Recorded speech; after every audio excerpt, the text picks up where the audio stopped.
there was a lot of good football this year. We did a lot of good things as a team. Like I said, there's this one stings, this one hurts. We'll no doubt get better from it. But we got a good young quarterback that's played a phenomenal year.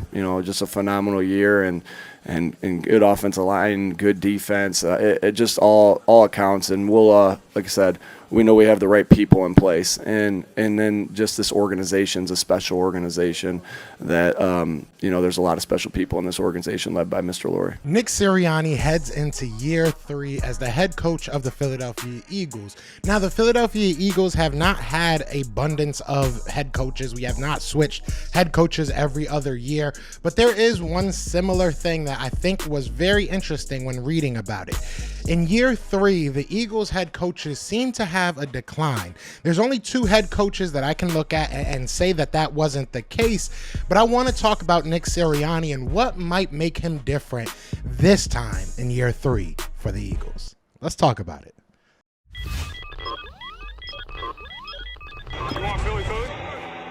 Yeah, let's do it. Let's do it. What's going on, you guys? It's your boy Joe Castro, aka Philly Fresco, and it is Philly the podcast. So today I want to talk about Nick Sirianni, and I want to talk about the history of Philadelphia Eagles coaches and how it might be a uphill battle for Nick Sirianni going into year 3. Now, before we get into that, be sure to hit that like, hit that subscribe. We are on the road to 10K. I would love for you guys to join that ride, and we are also going to be covering the NFL draft. I did get my credentials approved. As always, if you want to donate, the link will be in the description and in the chat. So I appreciate everybody that has already and everybody that wants to, but let's get into it, man. Let's get into what I want to talk about. So obviously Nick Sirianni heading into year 3, and if you look at, even if you're a younger fan, even if you're only looking at the past 10, 15 years, the Eagles have went through a good amount of coaches, which is not really our thing. We usually have a great head coach and we stick with them.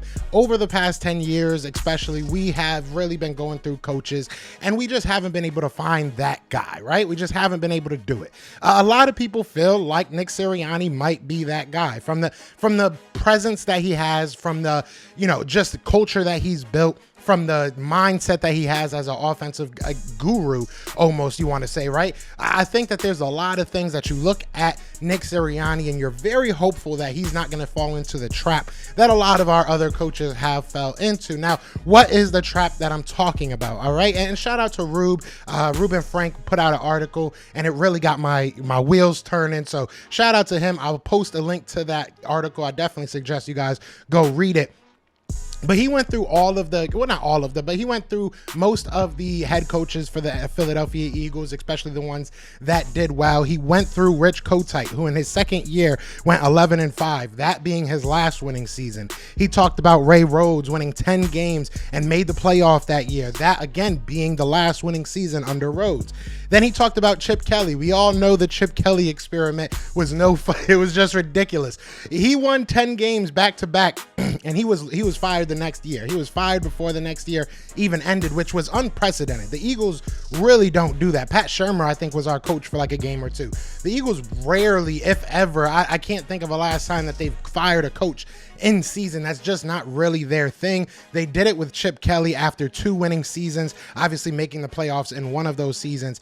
He talked about Doug Peterson, right? He won the Super Bowl, dropped to 9 wins the next season, and he was fired, I believe, 2 years right after that. Won a Super Bowl, lost 9, and we were still making the playoffs. So it was kind of crazy, but another one that kind of fell to it. So the only 2 people that were on this list that didn't have a major decline or even got better. So Andy Reid didn't have a major decline, right? Andy Reid had a good year 3. He didn't necessarily fall off a cliff. And then you look at Dick Vermeil. Dick Vermeil actually had a better year 3 than he did a year 2. We all know Dick Vermeil is one of the coaches to bring us to the Super Bowl. Obviously is now a Hall of Fame coach.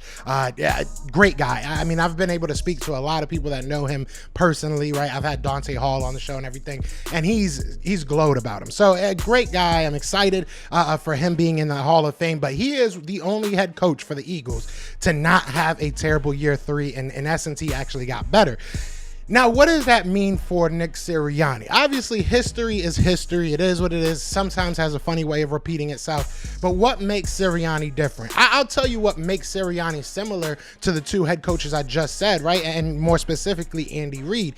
In Andy Reid's year 3, he had a young quarterback. He had a young Donovan McNabb who allowed his team to grow exponentially, right? You look at you look at what situation Nick Sirianni is in right now. I would say he's in a better situation than Andy Reid was back then. You look at what we have. I mean, Andy Reid didn't have the wide receivers we had. He had a great running back, and I'll give him that. He had a great offensive line, a very good defense, and he had a great running back. I think Brian Westbrook was one of my favorite running backs, especially at the time. We don't necessarily have that, but Nick Sirianni does have a young quarterback. He does have a very good offensive line. This defense, we'll see what happens. Last year, it was very, very good. We'll see if they're able to keep that going. And you look at the wide receivers that we have. I mean, Andy just did not have that. We have Devontae Smith. We have A.J. Brown. There's talk about us maybe bringing somebody else in, but we have Quez Watkins. We have a Dallas Goedert, who is an absolute dog. There's options to bring in a second tight end. So this offense, I feel like, is only going to get more lethal. It's only going to get more potent. And if that happens, I feel very comfortable saying that Nick Sirianni is not going to fall into that same trap. All right. This is his 3rd year. Usually it's the sophomore slump, right? People talk about the sophomore slump. With the Eagles, it feels like it's the third. It's the junior year slump for some reason, especially after Super Bowls. We haven't been able to really stay consistent, right? Even you look back at 2004, after 2004, we kind of took a dip back and wasn't able to get back to the Super Bowls till 2017. So, it's tough, and it's a little bit worrisome, especially when you start diving into the numbers. But I just think that Nick Sirianni is different. There's no proof, right? There's really no proof yet. There's no, the proof is in the pudding. So once he starts playing, once we start going out there year 3 and we see what this team is going to be, then we can realistically look back at this and say, all right, is he falling into this or is he not?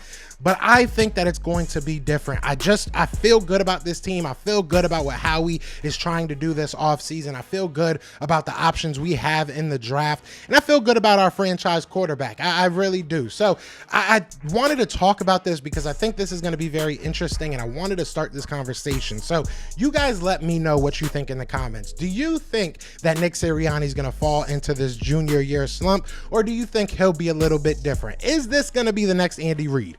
I think that this year is really going to teach us that. Is Nick Sirianni going to be here for the long haul? I think that year 3 tells us a lot about that. But that's all I wanted to talk about today. So you guys let me know what you're thinking in the comments. But other than that, y'all know what it is, man. It is Fly Eagles Fly. And we are out here. Peace. Eagles fans everywhere, this is for you. Yeah. Fly Eagles flying on the team. Touchdown. Time to get Jalen this ring. You don't really want to start a thing. This a bird gang nation, baby. It's a Philly thing. Hater, and you looking like you type trash. I'm just here calling on Philly the podcast. And we can call a man dog or watch Miles score off the handoff. Rest of the division, your man saw Jackson like Sean, hunting like Randall. Season here, early time to do him in. Your boy Philly Fresco. Thanks for tuning in.